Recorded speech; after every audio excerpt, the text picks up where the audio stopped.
We're going to continue our series on the Gospel of Mark, and we're going to, I'm telling Kendra ahead of time, I don't know if we should talk about sandwiches before lunch, but today we're going to talk about Mark sandwiches, and we thank you for being here, and I'm going to turn it over to you. Thank you so much. Happy Sabbath. There are a couple of handouts over here, and if you didn't get them, I just want to tell you about the one that will be distributed in a moment. One of them just talks about this whole series. So we're not going to distribute that. That's for you to pick up if you want to, just to see what's coming up in the next couple of weeks. The other one you will need. So if we could get that second one around, that would be great, because we're going to talk about some of these Mark and sandwiches. Did you pick them up as they came in? Most people did, but just in case people didn't, I just wanted to make sure they got around.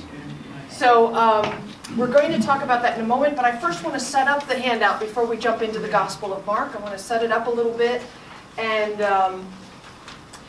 think about this idea of literary structure. So I just want to step back a tiny bit and talk about literary structure. So let's bow our heads together as we ask God to be with us in today's class. Holy God, thank you for Mark, the theologian and artist. May we be blessed today as we together look at some of these amazing pages of Scripture, and as we think about these stories of Jesus, in whose name we pray. Amen.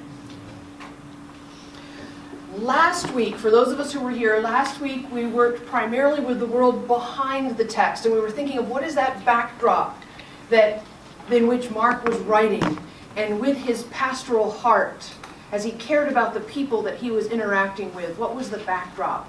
What might have been the context, the historical context of the Gospel of Mark?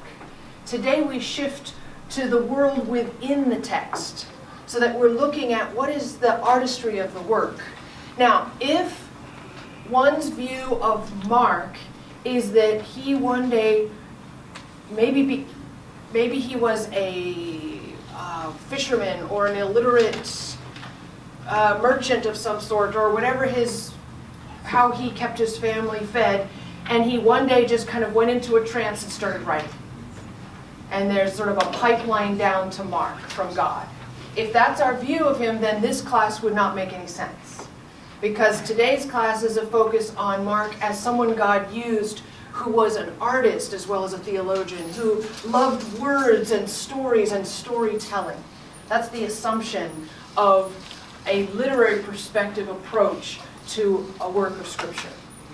So thinking about how inspiration could work in the heart and the mind of someone who had given those talents to God and was willing to be used in this way.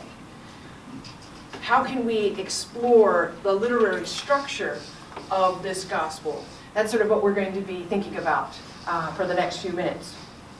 And as we think about literary structure, there's so many things we could look at. We could look at character development. We could look at the way in which sort of major themes guide this whole gospel from beginning to end, and how we're introduced to them, some of them in the very first couple of verses, and then how they go throughout the entire gospel. We could focus on many different things when we talk about literary perspectives. But one of the things that you'll read over and over again by people who take seriously Mark's gospel is his sandwiches. This idea of, the fancy word is intercalation.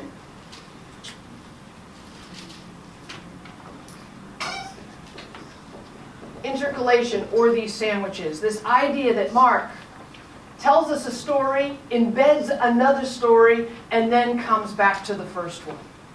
That there's these kind of patterns in the Gospel of Mark. Different people have identified different numbers of these patterns. Our colleague Tom Shepard at Andrews University Theological Seminary has written a dissertation on Mark's sandwiches. He talks very carefully about 6 of these that he finds, but he notes that other scholars identify up to about 18, though not all in agreement. So what I'm wanting us to do is first kind of introduce this idea of Mark and sandwiches, and then see where we might find them.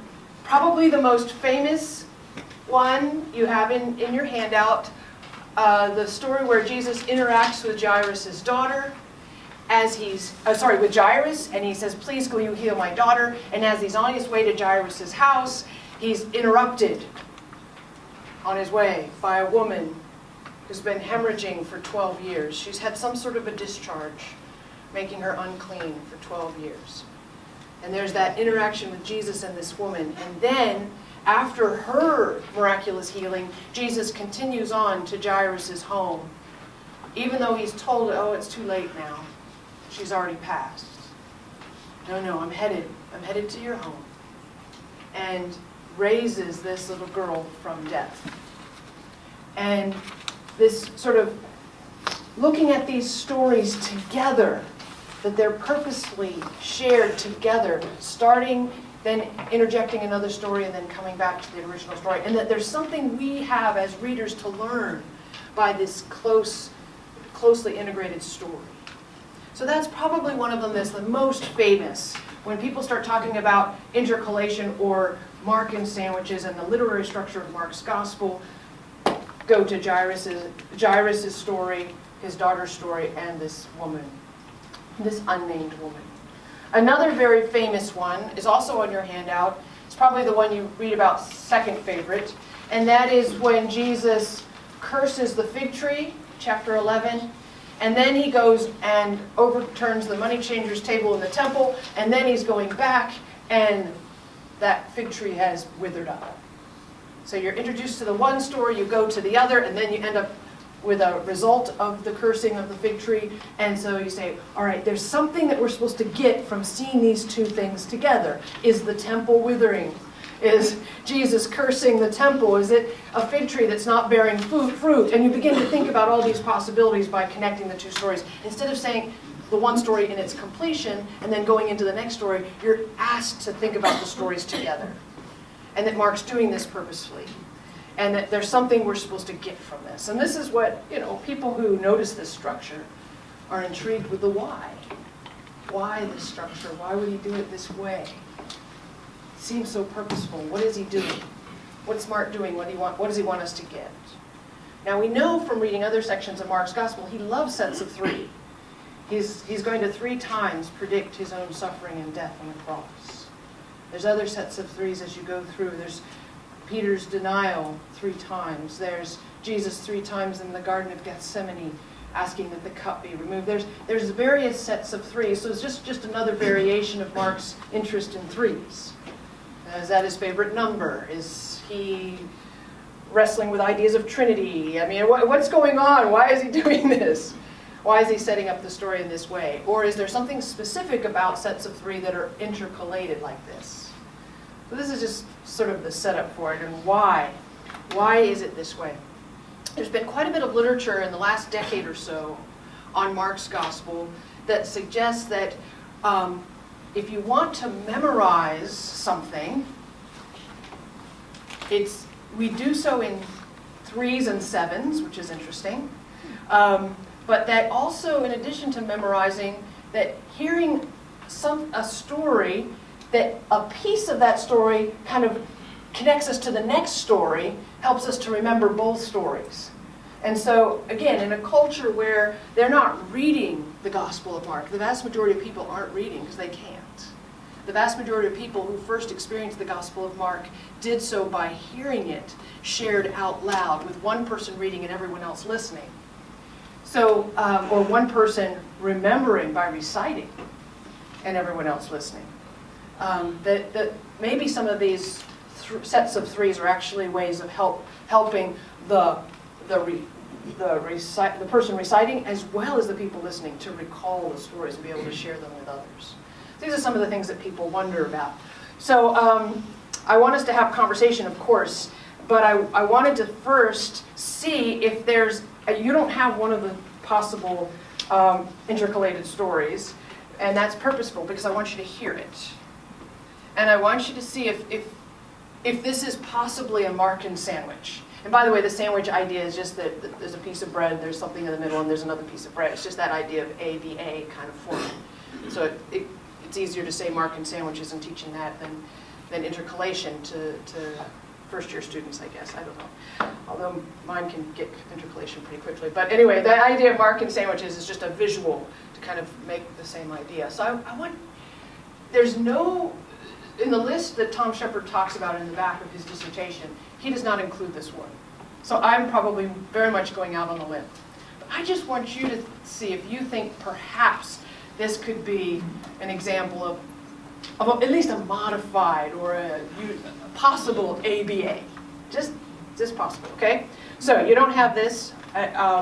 Those of you who know, it's good. It's from Mark 8, starting in Mark 8. But I just want you to listen to it.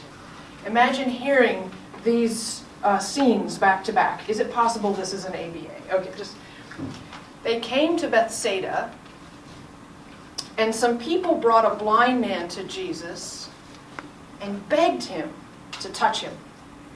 He took the blind man by the hand and led him out of the village, and when he had put saliva on his eyes and laid his hands on him, he asked him, "Can you see anything?" And the man looked up and said, "I can see people, but they look like trees walking." Then Jesus laid his hands on his eyes again, and he looked intently, and his sight was restored, and he saw everything clearly. Then Jesus sent him away to his home, saying, "Don't even go into your village." Jesus went on with his disciples to the villages of Caesarea Philippi, and on the way he asked his disciples, "Who do people say that I am?" And they answered, "Some say you're John the Baptist, others say you're Elijah, others one of the other prophets." He then said to them, "Who do you say that I am?" Peter said, "You're the Christ." And he sternly ordered them not to tell anyone about it. Then he began to teach them that the Son of Man must undergo great suffering, be rejected by the elders and the chief priests and the scribes, and be killed, and after 3 days rise again. He said all this quite openly, and Peter took him aside and began to rebuke him.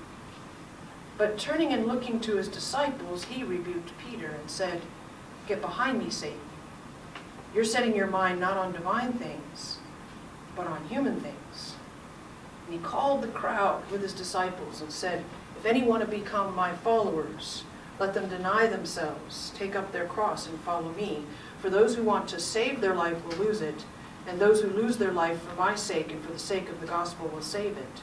For what will it profit them to gain the whole world and forfeit their life? Indeed, what can they give in return for their life? Those who are ashamed of me and of my words in this adulterous and sinful generation, of them the Son of Man will also be ashamed when he comes in his glory with the holy angels. Truly, I tell you, there are some standing here who will not taste death until they see the kingdom of God has come with power." 6 days later, Jesus took with him Peter and James and John and led them up a high mountain apart by themselves. And he was transfigured before them, and his clothes became dazzling white, such as no one on earth could bleach them. And there appeared to them Elijah and Moses, who were talking with Jesus. And Peter said to him, "Rabbi, it's good for us to be here. Let us make 3 dwellings, one for you, one for Moses, and one for Elijah." He didn't know what to say, for they were terrified. And a cloud overshadowed them, and from the cloud came a voice, "This is my son, the beloved. Listen to him." And suddenly, when they looked around, they saw no one with them anymore, but only Jesus.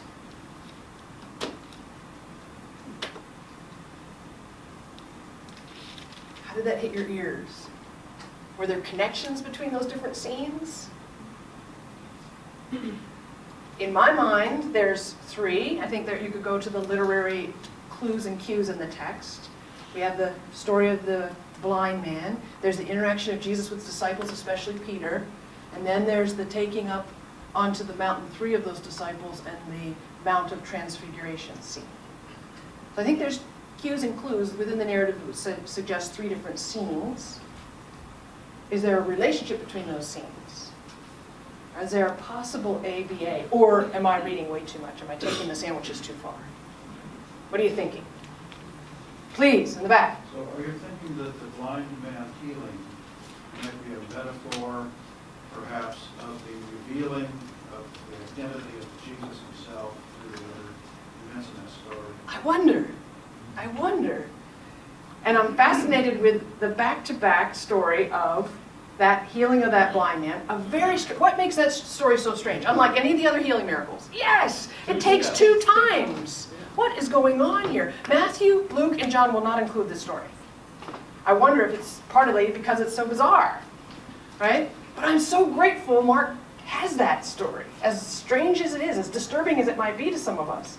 Why does it have to take 2 touches by Jesus? Isn't one enough? But then I think, what's happening next? What's happening next in this story? And am I supposed to keep in mind the blind man's needed 2 touch as I meet the next scene? What's the next scene? Jesus interacting with his disciples? How can we better understand that story by thinking of the blind man's story? Anybody in the group of disciples need a second touch? Please. They didn't get it all the first time. They didn't get it all the first time, right? Beautifully said. Here you have Peter saying, "You're the Christ." Do I hear an amen? Yes, right? I mean, that's pretty insightful, right? He gets it. This is the long-awaited Jewish Messiah. Here, right in front of him. I mean, good for you, Peter. Right? But then, he doesn't get the whole picture, does he? Please. All 3 stories, he says, don't tell anyone and don't go back to the village. Isn't that interesting? Isn't that interesting that that's the echo all the way through? What scholars will refer to as the messianic secret. This strange part, and not that that phrase messianic secret is in the Gospel of Mark, but that the idea is throughout the Gospel of Mark, where someone will proclaim him as the Christ, and then he'll tell them to be quiet about it. There's a few exceptions, but that messianic secret idea. So there's that literary theme that holds these 3 stories together. Good. Any other connections between them? What are some possible connections? Ron? How does the 3rd part go back to the first part? I know. This Maybe is where... this is an open face sandwich. I think if you push me too far, I might be agreeing with you before I should. I think this is a unique one at the very least. An open face sandwich. I like that. I'm just intrigued with the guy sees everything clearly at the end of the miracle, after the second touch. Peter and the disciples seem to have foggy vision all the way through. You're right that I'm the Christ, but I'm going to a cross. And then Peter rebukes Jesus for saying that part. He's not ready to accept that part. So he's not ready for the full healing touch, right? But then up on the Mount of Transfiguration, and this is a weak one, Ron, but I think it's also fascinating that what happens in the scene of Mount Transfiguration, there's initially, Peter, bless his heart, I'm going to build you booths. This is a great place. We can make this a holy space for people to come and have pilgrimages, right? This is great. I can have one for you, Moses and Elijah. This is fabulous. Jesus, you are as amazing as Moses and Elijah. Whew. Suddenly, Moses and Elijah are gone. And what does Mark tell us about the last part of that moment? They see only Jesus. Lord, please. So to try and help make this ABA work, which I think is quite intriguing. So the man first sees men walking like trees. So there's this idea of an imperfect sight, but a kind of an out-of-scale humanity, right? They're like trees, but they're walking. There's something distorted. And then there's this clarifying, now I can see. So then we go to the middle story, and Jesus is asking, who do people say I am? And they compare him to the prophets. And so that's kind of the first vision, and then Jesus asserts, no, it's me. I think that's where you get the link to that second piece of bread, because then we see Jesus with these other prophets, kind of paralleling when the disciples said the people see you like a prophet. And I think paralleling to those trees, I mean, the prophets were like these out-of-scale humans that people looked up to and all of that. And they think they're complimenting Jesus when they say you're like them. Exactly, Yeah. right?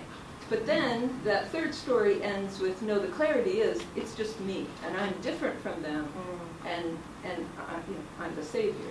And it's the second and last time in the Gospel of Mark where we will hear the voice of God clarifying that, saying, "This is my Son, the beloved one." Interesting. Interesting. Please. The fact that there was no necessity and no reality of Peter's fantasy about the tabernacles that he was going to build and all, and then it being only Jesus, I think that's almost prophetic to our day and age. Our church seems to be in chaos. Our country is in definite chaos. And I pondered recently, what was the Jewish mentality, both when the temple was destroyed with Nebuchadnezzar's army and then in AD 70? Everything that they had looked to as the basis for their worship, you could only sacrifice at the temple. Where was it then? Was there still a God? And maybe that's good news for us. There remains a God despite the chaos around us.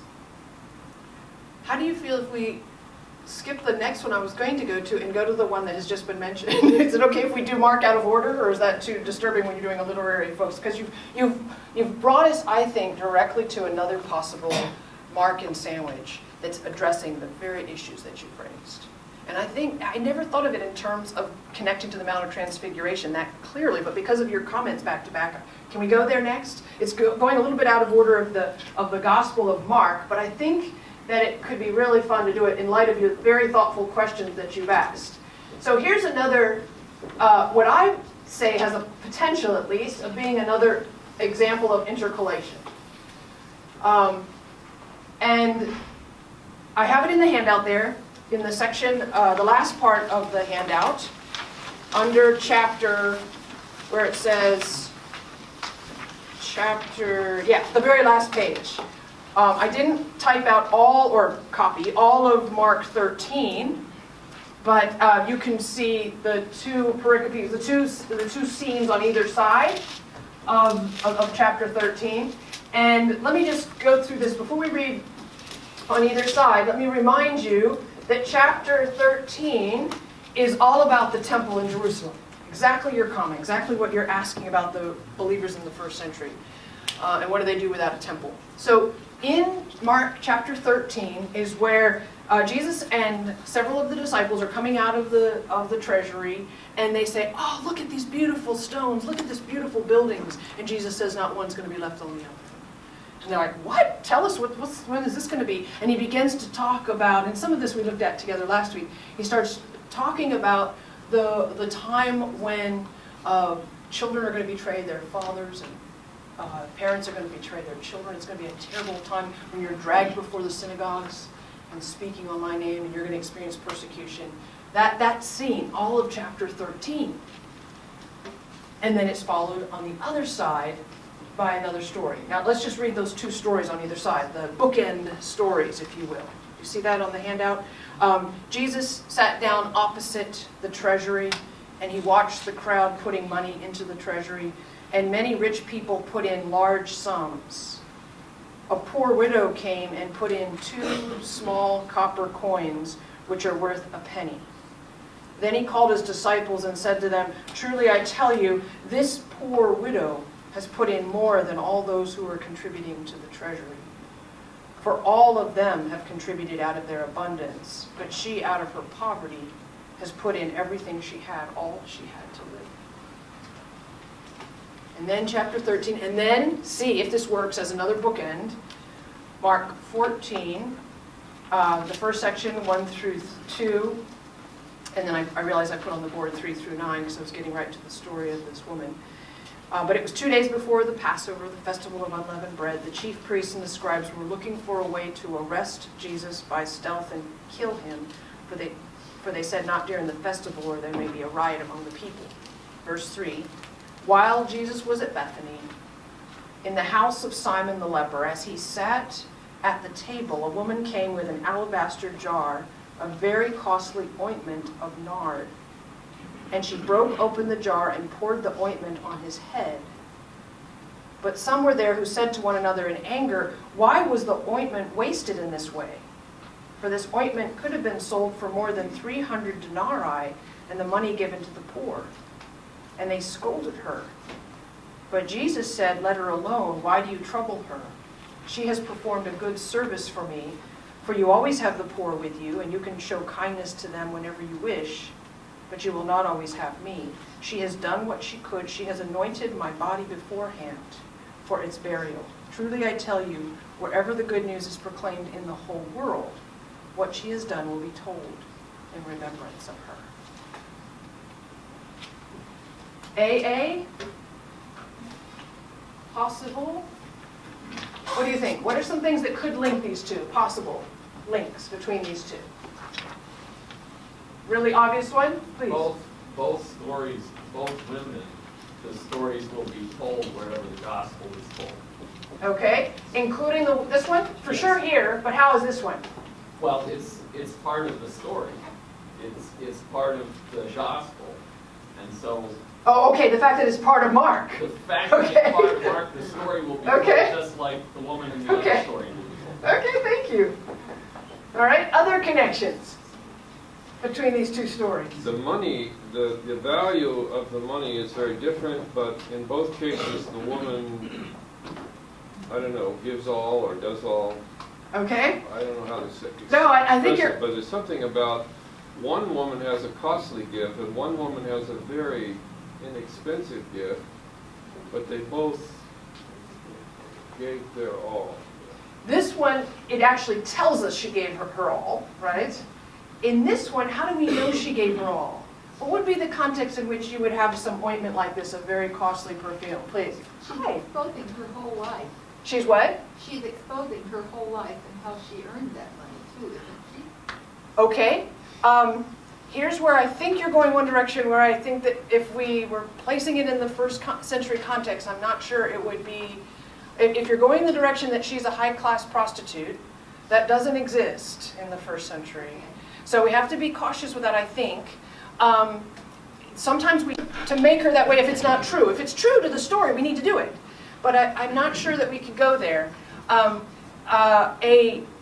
object like this that you would have, an ointment, a very costly perfume, probably makes more sense given the life of prostitutes in the first century, which were just lower than slaves and would not have anything like this. They were lucky to get enough bread to stay alive for another day.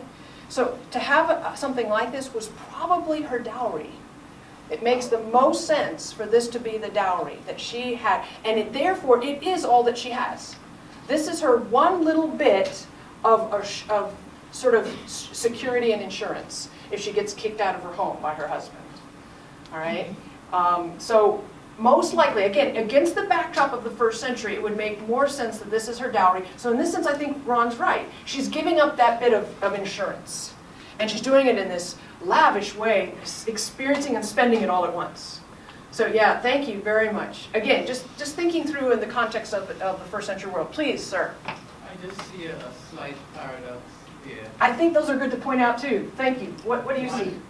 First is generosity in poverty. Hmm. And the second is poverty in generosity.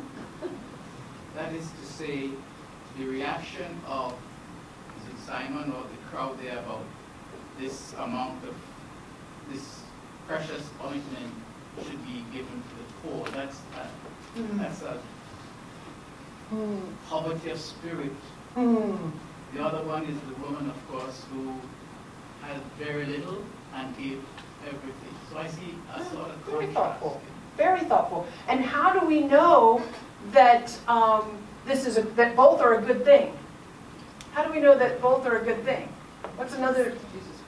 Jesus affirms both of them, right? Out of his own mouth in the narrative, Jesus is affirming both of these women's actions, even when others challenge them. Please, Allison? Allison. I think both of these women are being vulnerable, and Jesus is saying it's okay to be vulnerable. And I think it shows that it's really not about the money, perhaps it's about something very much deeper. It's about why we do things in life and what's happening in our soul. Thank you very much. Great insights. I feel like there's one other hand I missed. Yes, please, sir. Well, verse 8 to 14, she has done what she could. I'm thinking that the First Lady is supporting the treasury of the temple. It doesn't really say that, but I think it's implied. Absolutely right. She's giving it to the temple. The temple. Absolutely. But the second lady is doing what she could do for a different kind of presence of God. If I can use the word temple as the presence of God, here we have the Christ, the presence of God, and the lady is supporting that. God did what he could do in the temple, and now he's done all he could do in Christ. Do you hear what he's saying? Do you see, is this a possible way in which Mark is weaving these stories purposely for us to see these, maybe not a perfect ABA, but to weave these stories back to back so we get some idea? And it's your point about the tabernacles that made me think about this. What, in the first century world, you are a Jewish Christian believer. You're hearing Mark's gospel. Depending on your view of last week, you're either living in Rome, undergoing persecution, or you're sort of on the road as a refugee fleeing Palestine, undergoing persecution. Something like that is happening around you, and your temple, the only holy place you've ever known, has been destroyed. Why might Mark be telling them these stories back to them? Ron? Well, these Jewish Christians, they want to make Jerusalem great again. Heard that somewhere. And Jesus says, no, that's over. You make Jesus great now. Jesus will replace the temple. You see what the last two comments here have suggested? So think about this. Yes, Allison, they are vulnerable like never before. And not only in their personal lives, but their religious center has been wiped out. It's gone. Or it's in the process of being destroyed if you put this just slightly before 70. What now? What now? And is Mark saying in a powerful theological way, in the context of a narrative, telling a story, and saying, in fact, let me quote for just one moment, let me quote a scholar named Fernando Bello, B-E-L-O. He says, if you have a widow, as you have in this scene, who is giving her last 2 cents to the temple, can its demise not be far behind? If it is so corrupt that the temple is taking the coins of the widows instead of giving to the widows, that was the point of the temple structure, right? Was to take care of the most vulnerable in Israel. And if the most vulnerable are giving their coins to the temple instead of the temple taking care of them, can its demise not be far behind? Well, according to the time in which Mark's writing, as well as the narrative of this gospel, if you read the words of Jesus in chapter 13, the temple is going to be destroyed. But, to Mark's readers, take heart, right? What did Ron suggest? Do we have a temple? If the one in Jerusalem is destroyed, do we have one? Now we bring our gifts not to the temple, but Jesus has become the temple. Is it possible that this is at least part of what we're supposed to get from this sequence of stories in the Gospel of Mark, in this sort of chapters 12, 13, and the first part of 14? Yes, and while the temple has shown itself incapable or disinterested in helping the poor and the oppressed, so restoring it, making it great again is not what we need. We need Jesus who does care about everyone. You have them with you all the time. Take care of them if you wish. You should be wishing that, right? I mean, can you almost hear that? So, again, sort of, what can we gain theologically from taking seriously the structure of this gospel? Please, Laura. And this really does tie nicely back, I think, to the previous sandwich, whether open or closed, that we were talking about. Yes. Because Jesus is saying the prophets that the Jews have put so much investment in terms of their identity and their spiritual hope, he's saying, in a sense, that's past, and what you have now is me. The Messiah is here. They pointed towards me, but now I'm here. And so I think a similar replacement as with the temple we have with the prophets in that earlier. Yeah, neither shrines nor temples. And that was never as clear to me as because of you all in this class today. That was never so clear. I never tied 9 to 13 like that. But I think you're onto something very exciting. Please. I'd like to comment about the first sandwich, about the fig tree. Oh, okay. Sure. The fig tree sandwich. He's talking about chapter 11. Conference, Easter Orthodox conference, and they talk about this. And they said that Jesus went there not because he knew that over there wasn't pigs, but went over there because want Peter to know about what is happening. Peter was a zealot. And the symbol of the zealot party was the fig leaf. And when Peter went back and saw that, tree was dead, he realized, because he was the one who was Jesus, look, now it's dead. He realized that his party, his power of the zealots is not going to be great. It's going to die. And let me make sure I understand. Is the view that not Simon the Zealot was the zealot, but Simon Peter was the zealot? Yes. And they have two swords. okay, so it's the scene in the Garden of Gethsemane where he has the Yes. sword, and that's what makes him a Yes, zealot. and the symbol of the party of the zealots, like here, Mhm. Republicans and Democrats, donkey and elephants, the symbol of the zealots were the fig tree leaf. Fascinating. I need to study that more. So you're catching the argument that he's suggesting that not only is the temple itself withering, if you will, to keep the language of the fig tree, and again, however far you want to take this, cursed by Jesus. I don't know how far you want to take it, but that the idea that having the echo of the zealot symbol being the leaf is withering. This is not the way to move forward. It actually connects a little bit with what we were talking about last week, right? And the bandits taking over the temple in Jerusalem. Thank you so much for so many insights. Please, Forrest. Yeah, this may be going off a little bit differently, but we need to remember how traumatic this destruction of the temple was to the Jewish psyche. For hundreds of years, their whole existential being was wrapped up around either Solomon's temple or the new temple, Herod's temple. To say, well, Jesus is going to take it over, take the place of it, that's a big jump in the thinking of someone who's a Jew. I think that's right. So I'm just saying is,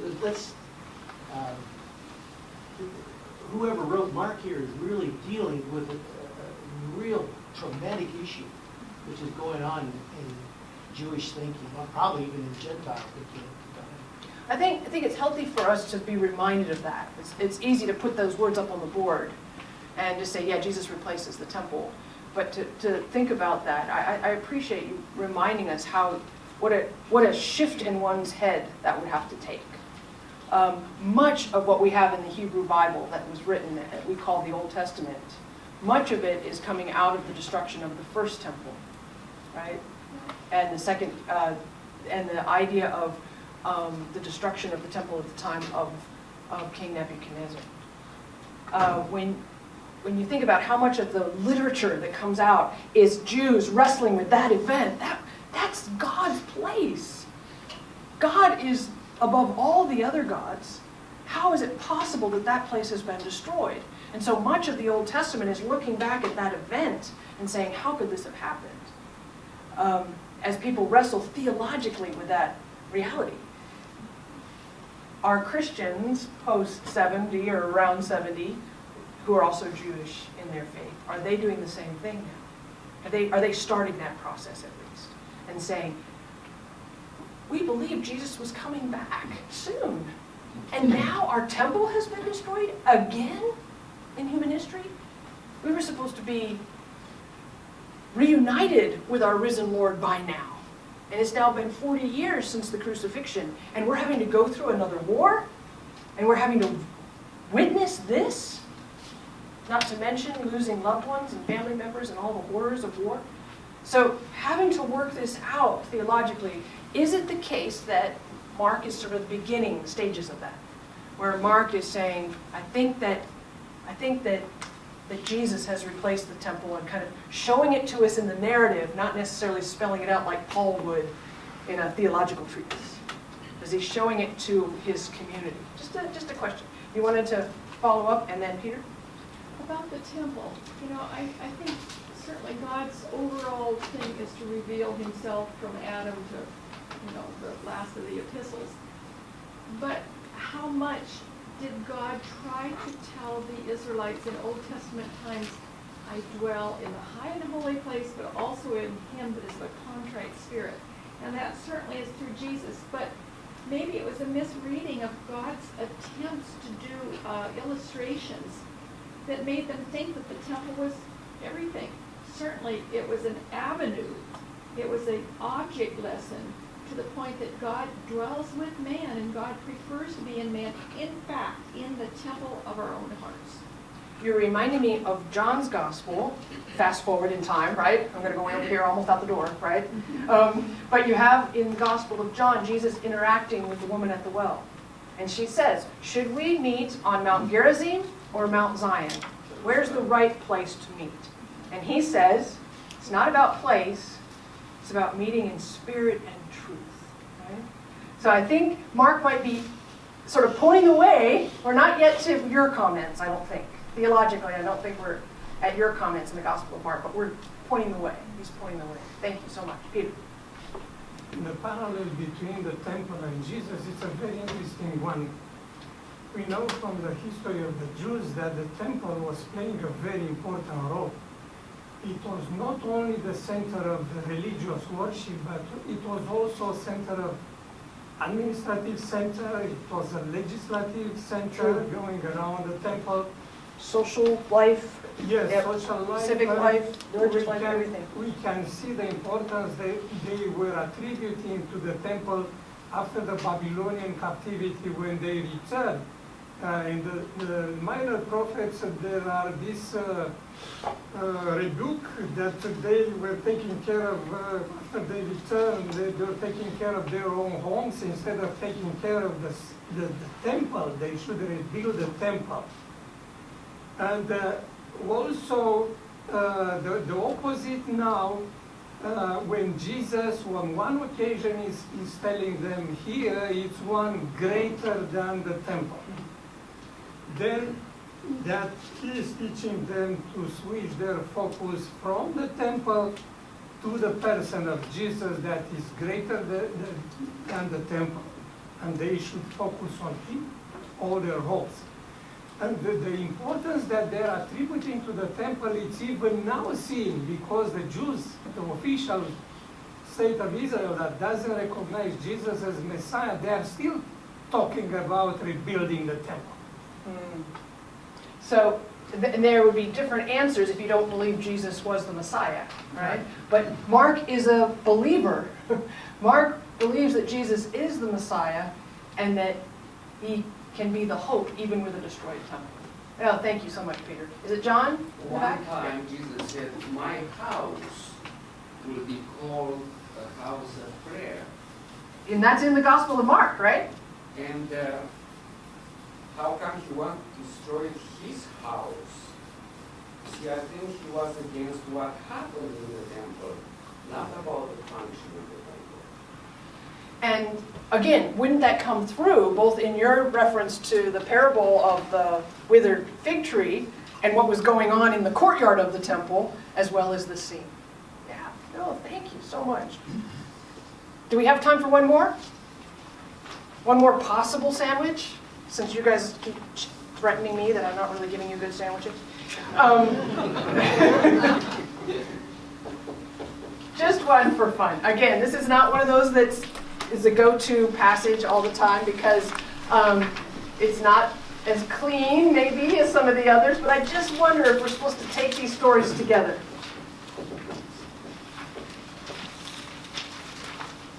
just quickly, we won't have time to read it all, but you know these stories. There's a rich man. He's not called a young ruler in this story, Mark's gospel. He's just the rich man. And then there's an encounter with James and John, asking to be on the right and the left of Jesus when he comes into his kingdom. And then there's the story of blind Bartimaeus. And if we know these stories, is there any kind of connections between the A and the A? Maybe that's what we should read quickly. We have 10 minutes. Well, I know, but I want to hear what other people have to say. So I'll summarize it a little bit here. A man comes up to him and says, "Good teacher, what must I do to inherit eternal life?" Jesus says, "Why do you call me good?" And then he says, "You know the commandments." And we might want to note, and you've probably heard this in multiple sermons, the idea of the fact that it's the 6 commandments that Jesus repeats that are the ones that have to do with relationships with humans to humans. And we think about how is a person rich in the first century world? Most likely he has lots of land. How do you keep amassing land? If you know sort of the social context of the first century, it might be helpful here. Jesus says, "Sell what you have and give to the poor, and then come and follow me." And there's even this moment where Jesus looks at him with love. It's quite a powerful scene, actually. I'm trying to find quickly which verse I'm referring to, but I can't seem to see it. Jesus, looking at him, loved him, verse 21, and says, "Give your money to the poor after you sell what you own, and you will have treasure, and come follow me." But when he heard this, he was shocked, and he went away grieving, and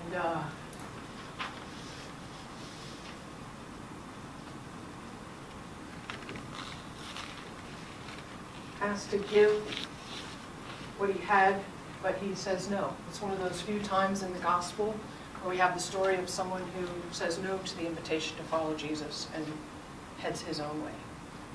On the other side of the request of James and John to sit on his right and his left when he comes into his kingdom, immediately following Jesus' 3rd time telling them that he's going to a cross. After his 3rd time telling them he's going to the cross, these 2 disciples come up to Jesus and say, "We'd like to have positions of honor in your kingdom." Right? And after Jesus' interaction with these 2, the 10 disciples hear about it, and their reaction is, "Man, I wish we'd thought of that first," right? And so you have this whole thing where, wait a minute, this is how the Gentiles act about hierarchy and positions of honor. It's not supposed to be like that among you. And then he talks about the first be last and the last first. And then we get into the next scene. Jesus is leaving Jericho, and he meets this beggar. He and his disciples and a large crowd were leaving Jericho. A blind beggar, Bartimaeus, son of Timaeus, was by the roadside. And when he heard that it was Jesus of Nazareth, he began to shout out and say, "Jesus, son of David, have mercy on me." Many sternly ordered him to be quiet, but he cried out even more loudly, "Son of David, have mercy on me." Jesus stood still and said, "Call him here." And they called the blind man, saying to him, "Take heart, get up, he's calling for you." So, throwing off his cloak, he sprang up and came to Jesus. And Jesus said, "What do you want me to do for you?" And the blind man said to him, "My teacher, let me see again." Jesus said, "Go, your faith has made you well." And immediately he regained his sight and followed Jesus along the way. Possible Mark and sandwich to teach us something? What are you thinking? What are you thinking?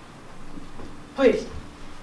Contrast between Contrast. first and third. Okay, and you want to spell it out a little more? I mean, I know you can't get much more of a contrast than a rich man and a blind beggar, right? Rich man, Yeah.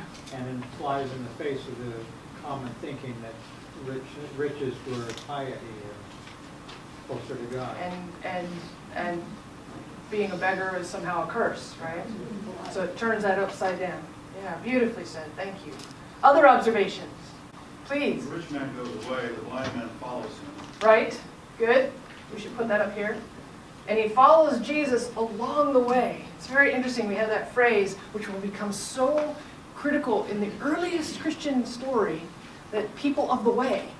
Right? So he becomes the one who follows Jesus along the way. Yeah, thank you so much. What else should we notice about this? And what might Mark want us to get from these? John and then Laura.